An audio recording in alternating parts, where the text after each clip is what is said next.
Assalamualaikum warahmatullahi wabarakatuh. Perkenalkan, nama saya Lia Fidianti dengan NIM 19210601. Di sini saya akan memberikan artikel tentang korupsi yang harus kita lawan adalah musuh kita bersama. Katakan tidak untuk korupsi. Lalu apa itu korupsi? Kebanyakan masyarakat telah terbiasa mendengar kata-kata ini sebagai penyakit para pejabat. Tapi sebenarnya ini bukan saja penyakit para pejabat, tetapi ini adalah penyakit masyarakat juga yang telah mengakar pada mereka yang tidak amanah. Bukan hanya saja untuk pejabat yang tidak amanah. Contohnya korupsi yang terjadi di masyarakat adalah suap dalam pelayanan publik, gratifikasi, pungli, dan bantuan-bantuan seperti manipulasi data bantuan dan juga nepotisme KKN, markup anggaran, dan lain-lain. Korupsi tidak selalu dilakukan dalam jumlah yang besar atau hanya dilakukan oleh para pejabat saja.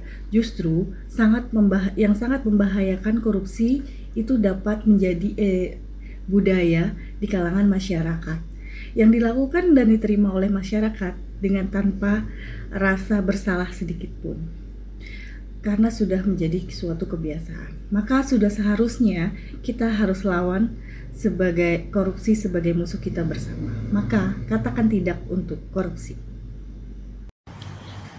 Perkenalkan, nama saya Muhammad Ferry Sofyansah dengan NIM 19210986. Korupsi bukan hanya melanggar hukum, tetapi juga merupakan bentuk pengkhianatan terhadap nilai-nilai moral dan agama.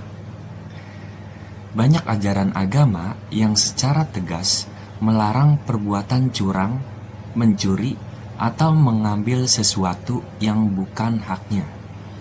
Oleh karena itu, pemberantasan korupsi bukan hanya tanggung jawab penegak hukum saja, tetapi juga merupakan tanggung jawab setiap individu dalam masyarakat. Dimulai dari kesadaran diri untuk bersikap jujur dan tidak memanfaatkan jabatan atau posisi untuk kepentingan pribadi. Pendidikan anti korupsi harus ditanamkan sejak dini, baik di lingkungan keluarga maupun lingkungan sekolah. Generasi muda dibekali dengan pemahaman bahwa kejujuran adalah fondasi yang paling utama dalam membangun bangsa yang bermartabat. Jika budaya anti korupsi tertanam kuat dalam diri setiap warga negara, maka praktik-praktik penyimpangan dapat ditekan dan Indonesia dapat bergerak menuju pemerintahan yang bersih dan terpercaya. Perkenalkan, nama saya Dina Putri dengan NIM 19210422. Kali ini saya akan menjelaskan apa itu tentang korupsi. Jadi korupsi adalah penyalahgunaan kekuasaan untuk kepentingan pribadi maupun kelompok. Ini juga mencakup suap, penggelapan, dan pemerasan. Korupsi juga merugikan ekonomi dan kepercayaan publik. Upaya pemberantasan korupsi sendiri melibatkan penegakan hukum dan transparansi. Dampak korupsi mencakup hambatan perekonomian, ketidakadilan sosial, dan merusak kepercayaan publik, berpotensi menyebabkan ketidakstabilan politik. Upaya pemberantasan korupsi juga melibatkan legislasi ketat, transparansi dalam pengelolaan anggaran, pendidikan masyarakat, dan pengawasan independen. Korupsi adalah masalah yang kompleks dan memerlukan kerjasama antara pemerintahan, masyarakat sipil, dan sektor swasta. Swasta. Beratnya korupsi tentu berbeda-beda, dari yang paling ringan dalam bentuk penggunaan pengaruh dan dukungan untuk memberi dan menerima pertolongan, sampai dengan korupsi berat yang diresmikan. Titik ujung korupsi adalah kleptokrasi, yang artinya harafiahnya pemerintahan oleh para pencuri di mana-mana, pura-pura bertindak jujur pun tidak ada sama sekali.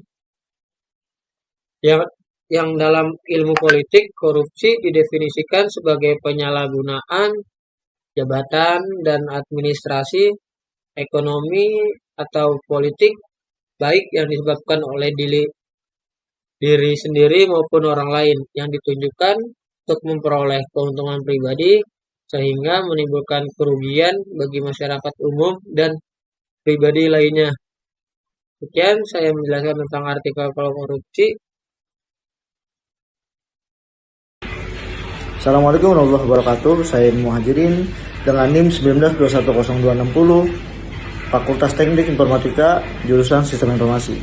Berikut adalah daftar negara paling korup di dunia berdasarkan Indeks Persepsi Korupsi CPI pada tahun 2024 yang dirilis oleh Transparency International dan dirangkum dari berbagai sumber terpercaya. Peringkat negara dengan skor CPI, negara paling korupsi, yang pertama ditempati oleh Sudan Selatan dengan skor 8. Nomor 2 ialah Somalia dengan skor 9, nomor 3 yaitu Venezuela dengan skor 10. Dan terakhir yang 10 yaitu Equatorial Guinea dengan skor CPI 13. Skor CPI ini berasal dari 0 sangat korup hingga 100 sangat bersih. Negara dengan skor rendah umumnya mengalami konflik berkepanjangan, kelemahan institusional, dan kurangnya transparansi dalam pemerintahan. Bagaimana dengan posisi Indonesia? Posisi Indonesia mengalami peningkatan skor CPI dari 34 menjadi 37 pada tahun 2024. Naik dari peringkat 115 ke 99 dari 180 negara terkorup di dunia. Meskipun demikian, skor ini masih menunjukkan bahwa Indonesia dipersepsikan memiliki tingkat korupsi yang tinggi. Ya kan? Dan siapa negara paling bersih dari korupsi? Nomor pertama yaitu ada Denmark dengan skor CPI 90, yang kedua ada Finlandia dengan skor 88, dan Singapura dengan skor 84. Negara ini menunjukkan komitmen kuat terhadap integritas sektor publik dan penegakan hukum yang efektif. Terima kasih. Bismillahirrahmanirrahim. Assalamualaikum warahmatullahi wabarakatuh. Perkenalkan, saya Galwi Bowo dari kelas 19 8C05 dengan NIM 192-105-10. Saya ingin mempresentasikan berdasarkan Undang-Undang Nomor 30 Tahun 2022, pemberantasan tindak korupsi pidana dirumuskan sebagai serangkaian tindakan untuk mencegah dan memberantas tindak pidana korupsi melalui upaya koordinasi, supervisi, monitor, penyelidikan, penyidikan, penuntutan, dan pemeriksaan di sidang pengadilan dengan peran serta masyarakat berdasarkan peraturan perundang-undangan yang berlaku. Rumusan undang-undang tersebut menyeratkan bahwa upaya pemberantasan korupsi tidak akan pernah berhasil tanpa melibatkan peran serta masyarakat. Dengan demikian, dalam strategi pemberantasan korupsi terdapat 3 unsur, yaitu pencegahan, penindakan, dan peran serta masyarakat. Penegakan hukum merupakan syarat mutlak bagi upaya-upaya penciptaan Indonesia yang damai dan sejahtera. Apabila hukum ditegakkan, maka kepastian rasa aman, tentram, ataupun kehidupan yang rukun akan dapat terwujud. Ketiadaan penegakan hukum akan menghambat pencapaian masyarakat memenuhi kebutuhan hidupnya. Hal tersebut menunjukkan adanya keterkaitan antara damai, adil, dan sejahtera. Penegakan hukum yang mengabaikan keadilan dan nilai yang hendak ditegakkan oleh hukum akan menjauhkan rasa keadilan masyarakat, yang pada gilirannya akan mempengaruhi citra hukum dan penegakan hukum di masyarakat. Jika kondisi di atas dibiarkan, maka masyarakat akan menempuh cara sendiri untuk menemukan rasa keadilan meskipun bertentangan dengan norma dan hukum yang ada. Oleh karena itu, diperlukan komitmen yang kuat dari semua elemen bangsa, termasuk aparat penegak hukum, pemerintah, lembaga negara, serta masyarakat sipil untuk menciptakan sistem hukum yang transparan, akuntabel, dan bebas dari intervensi kepentingan tertentu. Masyarakat perlu diberikan ruang dan perlindungan untuk berpartisipasi aktif dalam mengawasi jalannya pemerintahan, serta menindaklanjuti laporan dugaan korupsi secara serius. Kolaborasi yang harmonis antara negara dan rakyat dalam memberantas korupsi menjadi fondasi utama bagi terwujudnya tatanan sosial yang adil dan berkeadaban, sehingga rasa keadilan tidak hanya menjadi slogan, melainkan nyata dirasakan oleh seluruh lapisan masyarakat. Oke, cukup sekian. Perkenalkan, nama saya Farhan Rafadi dengan NIM 19210851. Oleh karena itu, diperlukan komitmen yang kuat dari semua elemen bangsa, termasuk aparat, penegak hukum, pemerintah, lembaga negara, serta masyarakat sipil untuk menciptakan sistem hukum yang transparan, akuntabel, dan bebas dari intervensi kepentingan tertentu. Masyarakat perlu diberikan ruang dan perlindungan untuk berpartisipasi aktif dalam mengawasi jalannya pemerintahan serta menindaklanjuti laporan dugaan korupsi secara serius. Kolaborasi yang harmonis antara negara dan rakyat dalam memberantas korupsi menjadi fondasi utama bagi terwujudnya tatanan sosial yang adil dan berkeadaban.